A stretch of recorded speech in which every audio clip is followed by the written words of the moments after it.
Guys, magluluto tayo ng nilagang baboy na buto-buto. Ito ang ating baboy na buto-buto. Ayan. At ito ang ating mga sangkap. Meron tayong pichay.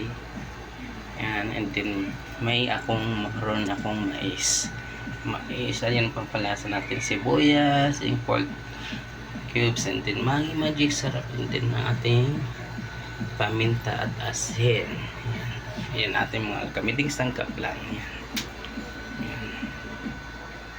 Ayan, papakuluan muna natin ang ating buto-buto. Ayan, ilalagay ko muna siya sa kawali na may tubig na. Papakuluan po muna natin siya hanggang sa lumambot na.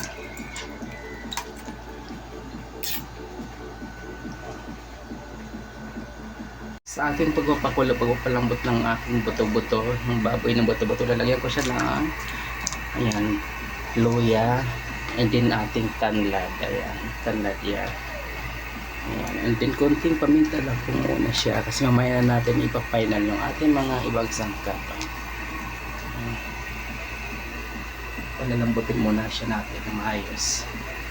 Nandito na ang ating mga sangkap, na-ready ko na. Ayan ang ating mais, and then ang ating pichay, ang ating mga pangpalasa. Ayan. Ayan na siya. Ang aking gagamitin sa pork nilagang buto-buto. Ayan guys, titingnan na natin ang ating pinakulo ng buto-buto.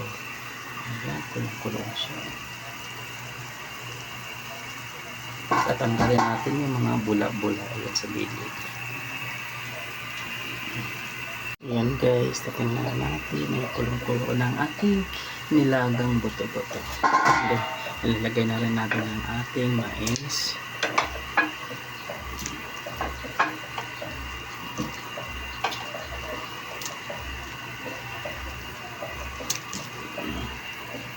Ilalagay na rin natin ang ating sibuyas.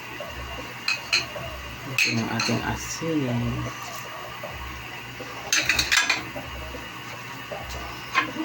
Ating paminta.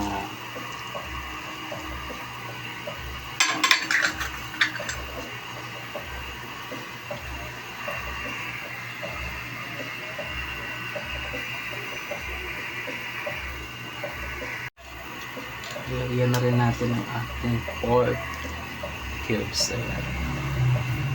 Ang ating magic sarap. Tak-tak natin. Konting oras na lang, kakain na tayo.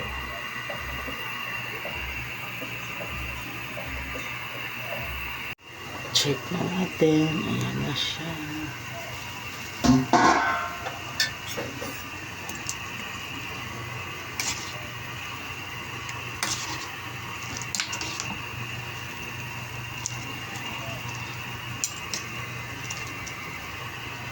Nalagay na natin ang ating pichay.